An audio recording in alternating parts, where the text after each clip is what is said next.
Hello everyone, स्वागत है आप सभी का आपके अपने यूट्यूब चैनल उन्नत क्लासेस में। आज की इस वीडियो में हम पढ़ने वाले हैं राजस्थान का भूगोल, ज्योग्राफी ऑफ राजस्थान, जिसमें हम राजस्थान की स्थिति, उसका विस्तार, आकार और आकृति के बारे में पढ़ेंगे। ये सभी बहुत इंपॉर्टेंट है राजस्थान के सभी अपकमिंग एग्जाम्स के लिए। तो आप वीडियो को एंड तक जरूर देखिएगा और वीडियो पसंद आए तो इसे लाइक और शेयर करिएगा। चैनल को अभी तक सब्सक्राइब नहीं किया तो चैनल को सब्सक्राइब कर लीजिएगा, बेल आइकन को भी प्रेस कर लीजिएगा जिससे कि सबसे पहले नोटिफिकेशन आपको मिल सके। तो स्टार्ट करते हैं। देखिए, जो ये है आज की इस वीडियो में ये शॉर्ट नोट्स हैं, हैंड रिटन शॉर्ट नोट्स हैं। ये आपके सभी राजस्थान के अपकमिंग एग्जाम्स के लिए आपके लिए बहुत इंपॉर्टेंट होने वाले हैं, क्योंकि इससे बाहर क्वेश्चन आपका नहीं आएगा। तो आपको ये ध्यान से देखना है और आपको जहां लगे वहीं स्क्रीनशॉट ले लीजिएगा और अपनी नोटबुक में इसे नोट डाउन जरूर कर लीजिएगा। तो स्टार्ट करते हैं। पहले हम राजस्थान का देखिए, जो है दो तरीके से राजस्थान का भूगोल क्वेश्चन आते हैं। स्थिति, विस्तार, आकार और आकृति, विश्व, भारत और महाद्वीप के संदर्भ में हम पढ़ेंगे, और एक भौतिक स्वरूप जिसको हम नेक्स्ट वीडियो में करने वाले हैं। अब देखिए, विश्व ग्लोब में राजस्थान की स्थिति हम देख लेते हैं। तो पहले मैं आपको मैप से समझा देती हूँ। ये विश्व का मैप है, आप देख लीजिएगा।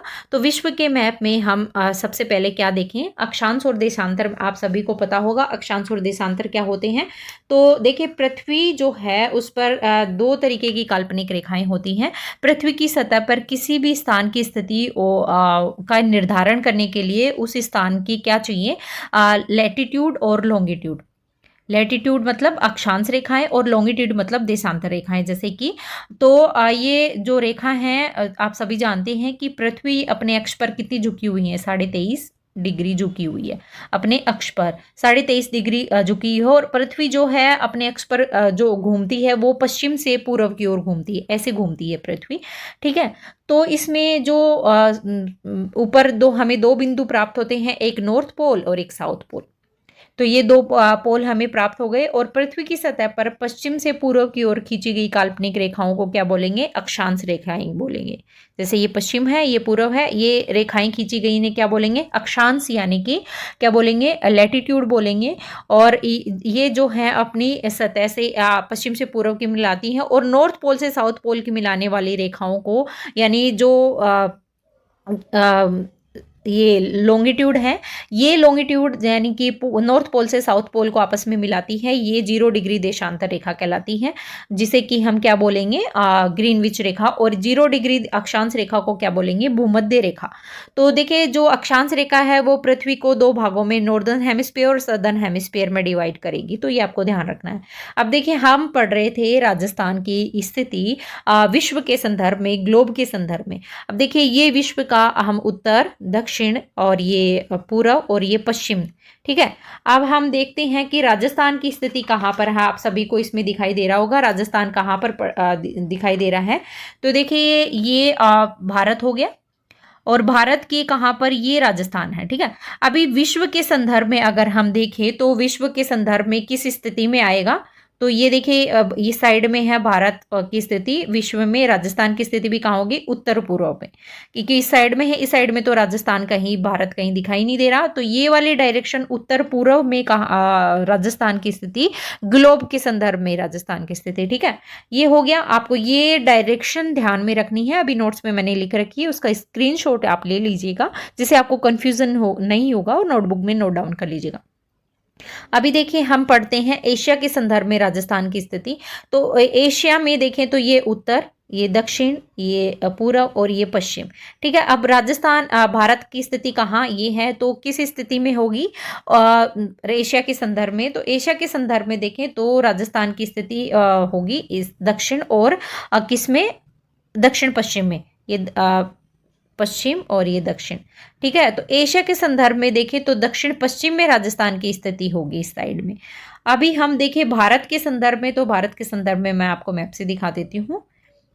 जैसे देखिए, ये भारत का मैप है। आप भारत के मैप में राजस्थान की स्थिति देखें तो ये उत्तर, दक्षिण, पूर्व और पश्चिम। राजस्थान कहाँ पर है, यहाँ पर। तो उत्तर पश्चिम में राजस्थान की स्थिति है भारत के संदर्भ में। तो तीनों स्थितियां आई होप आपको समझ में आई होंगी, और ये अभी नोट से मैं आपको क्लियर कर देती हूँ। जैसे ये मैंने खुद ने नोट्स बनाए हैं आपके लिए। देखिए आपके लिए इतनी मेहनत की जा रही है तो एक लाइक और आपको तो करना बनता है ना, और कमेंट बॉक्स में आप कमेंट करके ज़रूर बताइएगा कि आपको वीडियो कैसा लगा है। तो हम देखें, ये हमने पढ़ा अभी राजस्थान की स्थिति हमने देखी। तो ये 0 डिग्री क्या है, देशांतर रेखा जिसे ग्रीनविच रेखा, प्राइम मेरिडियन रेखा, प्रधान यामोत्तर और प्रधान मध्याह्न रेखा बोलते हैं। और ये 0 डिग्री अक्षांश रेखा है जिसे हम भूमध्य रेखा और विषुवत रेखा बोलते हैं। तो हमने देखी कि राजस्थान की स्थिति विश्व के संदर्भ में देखी, भारत के संदर्भ में देखी और एशिया के संदर्भ में, तीनों संदर्भ में हमने देख ली। तो विश्व के संदर्भ में यानी ग्लोब के संदर्भ में राजस्थान की स्थिति कहाँ है, उत्तर पूर्व में, और एशिया के संदर्भ में कहाँ है, दक्षिण पश्चिम में, और भारत के संदर्भ में उत्तर पश्चिम में। तो तीनों स्थितियां जो है आप एक बार स्क्रीनशॉट इसका ले लीजिएगा और अपनी नोटबुक में इसे नोट डाउन जरूर कीजिएगा। ये स्थिति आपको याद होनी चाहिए, डायरेक्ट क्वेश्चन एग्जाम में पूछा जाता है। अब देखिए जो सूर्य की किरणें हैं वो भूमध्य रेखा पर डायरेक्ट चमकती हैं। तो भूमध्य रेखा के डायरेक्ट चमकेगी तो इस पार्ट में तो क्या होगा, डायरेक्ट चमकेगी तो उच्च तापमान बढ़ेगा। उच्च तापमान होगा, कौन सा कटिबंध होगा, उष्ण कटिबंध बनता है। और अब इसके अपोजिट डायरेक्शन में अगर देखें तो यहाँ पर जो है अच्छी वर्षा होगी, क्योंकि सूर्य की किरणें वहां तक पहुंच नहीं पाती हैं। और अच्छी वर्षा होगी तो क्या, सदाबहार वनस्पति यहाँ बनी रहेगी। तो ये आपको ध्यान रखना है। और मैंने आपको अभी बताया था कि जो 0 डिग्री भूमध्य रेखा है वो पृथ्वी को 2 भागों में डिवाइड करती है, नॉर्दर्न हेमिस्फीयर और सदर्न हेमिस्फीयर। वहीं अगर 0 डिग्री देशांतर रेखा है तो वो भी पृथ्वी को 2 भागों में डिवाइड करती है, पश्चिमी गोलार्ध और पूर्वी गोलार्ध। ठीक है, तो ये आपको ध्यान रखने हैं ये स्थिति। अगला हम देखते हैं, देखिए पृथ्वी जो हमारा सूर्य है वो सूर्य की स्थिति हमारे पृथ्वी पर 4 तरीके से बनती है। आप सभी को पता है कि पृथ्वी जो है अपने अक्ष पर कितनी झुकी हुई है, 23.5 डिग्री जो है अपने अक्ष पर वो झुकी हुई है पृथ्वी। 23.5 डिग्री अक्ष पर झुकी रहने के कारण जो है उसमें 4 स्थितियां बनती हैं। 4 स्थितियां जो है वो उनकी डेट आपको ध्यान में रखना है। तो पृथ्वी 23.5 झुकी हुई, जिसके कारण क्या होता है कि जो सूर्य की किरणें हैं वो 23.5 डिग्री, पहले मैं आपको यही बता देती हूँ, 23.5 डिग्री जो है वो कहाँ, कर्क रेखा, ये देखिए 23.5 डिग्री कर्क रेखा नॉर्थ और 23.5 डिग्री क्या है, साउथ। तो ये दोनों स्थिति आपको ध्यान रखनी है। अब देखिए 23.5 डिग्री नॉर्थ लैटिट्यूड और 23.5 डिग्री साउथ लैटिट्यूड है, उनके बीच में जो है सूर्य की किरणें वो पेरिडिक्युलर होती है, यानी सूर्य सीधी चमकती है। तो इसलिए 23.5 डिग्री नॉर्थ और 23.5 डिग्री साउथ जो लैटिट्यूड है उस पर इसका इम्पैक्ट पड़ेगा। तो 23.5 डिग्री जो ये कर्क रेखा, इसको क्या बोलेंगे, ट्रॉपिक ऑफ कैंसर बोलेंगे। तो इंग्लिश में भी आपको ध्यान में रखना है। और 23.5 डिग्री जो साउथ मकर रेखा उसको क्या बोलेंगे, ट्रॉपिक ऑफ कैप्रिकॉर्न। तो जो सूर्य की किरणें हैं वो कर्क रेखा पर सीधी चमकेंगी, कब, 21 जून को। ये डेट आपको ध्यान में रखनी है, 21 जून को सूर्य की किरणें कर्क रेखा पर सीधी चमकेगी। और कर्क रेखा हमारे भारत के बीच में से गुजरती है और राजस्थान के बांसवाड़ा से ये होकर गुजरती है। तो राजस्थान पर भी इसका इम्पैक्ट होगा। तो इम्पैक्ट क्या होगा इसका, राजस्थान पर क्या प्रभाव पड़ेगा, तो इससे राजस्थान पर प्रभाव ये पड़ेगा कि राजस्थान में सबसे बड़ा दिन होगा, मतलब लॉन्गेस्ट डे उसका होगा कहाँ पर, नॉर्दर्न हेमिस्फीयर में, विश्व का सबसे लंबा दिन। और राजस्थान का सबसे लंबा दिन भी होगा और सबसे छोटी क्या होगी, रात होगी। तो इससे महत्वपूर्ण चीज़ ये होती है क्योंकि लंबा दिन होगा परंतु यहाँ पर छाई जो है वो नहीं के बराबर दिखाई देती है, बहुत छोटी सी परछाई यहाँ पर बनती है 21 जून को, क्योंकि सूर्य जो है कर्क रेखा पर सीधा चमकता है। वहीं इसका प्रभाव अगर सदर्न हेमिस्फीयर में हम देखें तो इसमें कौन सी ऋतु बनेगी, देखिए ये ऋतु भी आपको ध्यान रखनी है। उत्तरी गोलार्ध में कौन सी ऋतु होगी, 21 जून को ग्रीष्म ऋतु, जून में गर्मी पड़ती है, वैसे ही आपको ध्यान रख लेना है। और वहीं शीत ऋतु जो है वो दक्षिणी गोलार्ध में होगी और सबसे यहाँ इसका अपोजिट होगा, यहाँ पर सबसे छोटा दिन होगा और सबसे बड़ी रात होगी जब सूर्य कर्क रेखा पर सीधा चमकेगा, कब, 21 जून को। ठीक है, मैंने आपको कर्क रेखा बता दी। अब मकर रेखा पर सूर्य जो है वो सीधा चमकेगा तो उससे क्या प्रभाव पड़ेगा, मकर रेखा पर सूर्य सीधा कब चमकेगा, तो 22 दिसंबर को। देखिए 21 जून को जब सूर्य सीधा चमकता है तो उसे क्या बोलते हैं, कर्क संक्रांति। वहीं 22 दिसंबर को सूर्य जो है मकर रेखा पर जो ट्रॉपिक ऑफ कैप्रिकॉर्न पर सीधा चमकेगा तो उसे बोलेंगे मकर संक्रांति। कब चमकेगा, 22 दिसंबर को। ये कौन सा अक्षांश है, 23.5 डिग्री दक्षिणी अक्षांश। ठीक है, तो इससे जो दक्षिणी गोलार्ध है उस पर प्रभाव ये पड़ेगा कि यहाँ ग्रीष्म ऋतु होगी और क्योंकि सूर्य यहाँ सीधा चमकेगा तो गर्मी बढ़ेगी और सबसे बड़ा दिन होगा और सबसे छोटी रात होगी, लॉन्गेस्ट डे होगा और शॉर्टेस्ट नाइट होगी।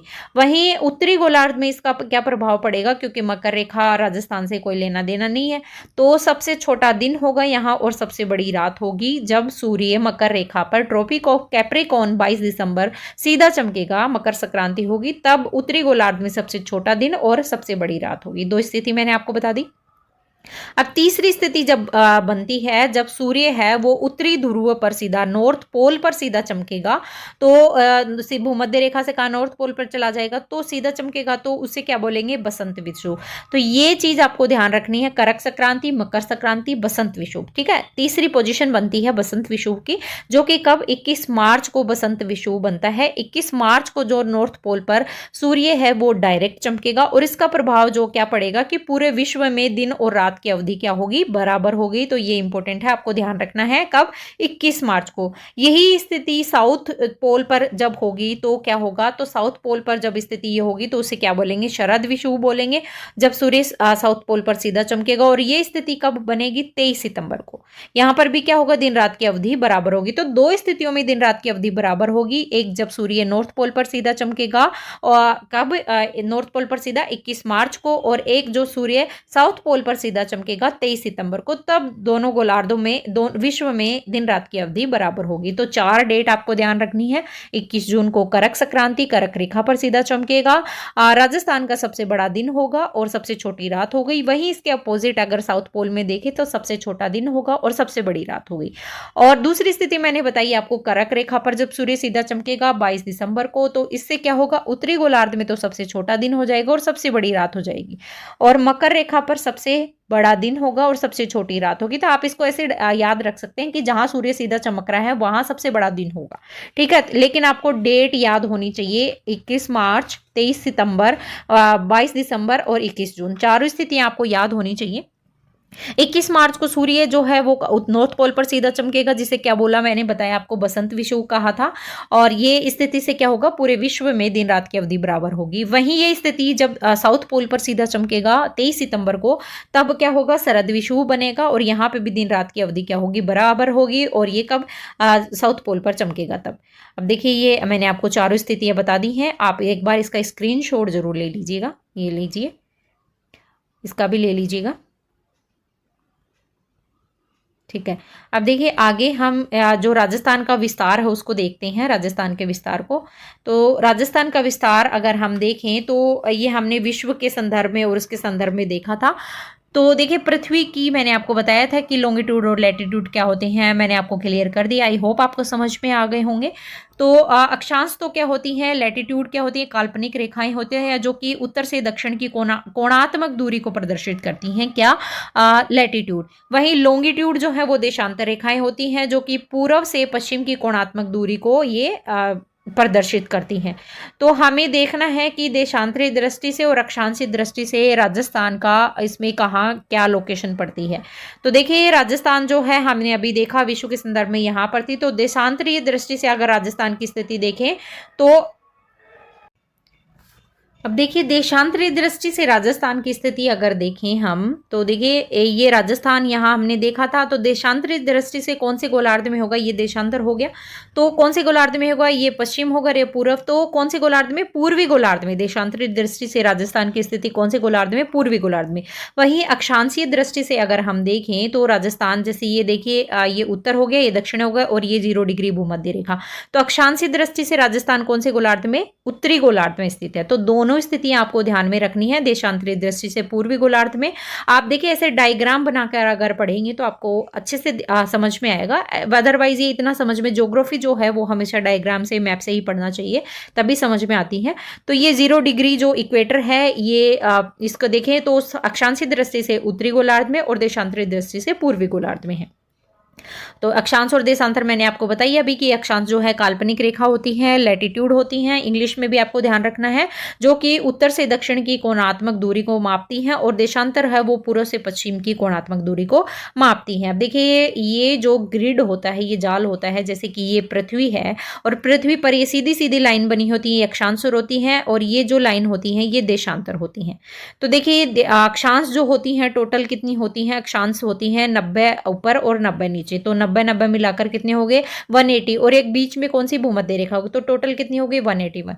वहीं अगर देशांतर देखें तो 180 इस इधर वाले पश्चिमी गोलार्ध में और 180 पूर्वी गोलार्ध में, तो इनको टोटल मिला के कितने 360, तो देशांतर टोटल कितने हो गए 360 और अक्षांश टोटल कितने हो गए 181, भूमध्य रेखा को मिलाकर 181। ठीक है, अभी अक्षांश क्या है, तो अक्षांश देखिए दो स्थानों के मध्य दूरी ज्ञात करने के लिए इनका यूज किया जाता है। अक्षांशों को दो स्थानों की स्थान की स्थिति का निर्धारण करने के लिए, ठीक है, दूरी ज्ञात करने के लिए कि कितनी है, और दो स्थानों के मध्य समय की गणना करने के लिए किसका यूज किया जाता है, देशांतर का। अब देशांतर देखिए ध्रुवों से ध्रुवों तक खींची गई रेखाएं हैं, ये नॉर्थ पोल से साउथ पोल को मिलाने वाली रेखाएं क्या होती हैं, लॉन्गिट्यूड होती हैं, देशांतर होती हैं, जो कि काल्पनिक रेखा खींची जाती है। ये पृथ्वी को पश्चिम से पूर्व में दोनों भागों में ये डिवाइड करती है। विषुवत रेखा पर देशांतर के बीच की दूरी है, देखिए ये विषुवत रेखा हो गई, और इस पर जो दो देशांतरों की आप खुद ही देखिए, दो देशांतरों के बीच की दूरी क्या होगी, मैक्सिमम होगी, अधिकतम होगी, और जैसे जैसे ये इधर बढ़ते जाएंगे ये दूरी क्या होती जाएगी, कम होती जाएगी, और ध्रुवों पर जाकर तो क्या बन जाएगा, एक बिंदु के रूप में ये बच जाएंगे। तो ये चीज आपको ध्यान में रखनी है। ये स्थिति आई होप आपको समझ में आई हो, आप एक बार इसका भी स्क्रीनशॉट ले लीजिएगा। नेक्स्ट देखिए, अक्षांशों से दूरी के साथ साथ क्या जलवायु का भी निर्धारण होता है, तो अक्षांशों से दूरी का निर्धारण होता है, और किसका, जलवायु का निर्धारण भी अक्षांश से होता है, और देशांतर से अभी हमने बताया क्या समय की गणना पता चलती है। अब देखिए जो ये पृथ्वी है इस पर जलवायु कटिबंध बनते हैं, वो हम आगे नेक्स्ट वीडियो में पढ़ेंगे। अभी आप एक बार ये डायग्राम जो है आप ध्यान से देख लीजिएगा, ये 0 डिग्री इक्वेटर है, और ये इसके ऊपर में जो है वो उष्ण जलवायु मैंने आपको अभी बताई थी कि भूमध्य रेखा पर सीधा चमकेगा तो कौन सी जलवायु होगी, उष्ण जलवायु होगी, नॉर्थ में भी और साउथ में भी, ठीक है, 0 डिग्री के आसपास। वहीं 23.5 डिग्री अगर देखें तो वहां उपोष्ण जलवायु होगी, 45 डिग्री के आसपास शीतोष्ण, 66.5 डिग्री से और 90 डिग्री के बीच में कौन सी शीत जलवायु होगी। तो ये नॉर्थ में भी यही चीजें बनेंगी और साउथ में भी यही चीज लागू होती है। अब देखिए देशांतर है, उससे क्या होती है, समय की गणना होती है। हमने अभी देखा था देशांतर से किसकी गणना होती है, समय की गणना होती है। ये देशांतर है, प्राइम मेरिडियन है, जिसे क्या बोलते हैं, ग्रीनविच रेखा का प्रधान यामोत्तर रेखा जिसे कहते हैं,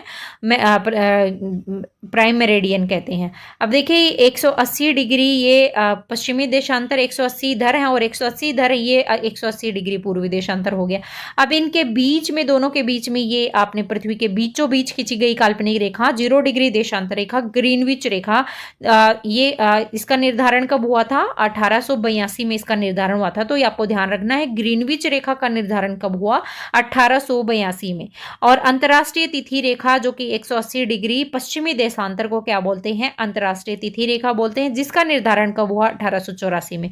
तो दोनों पॉइंट आपको ध्यान में रखना है।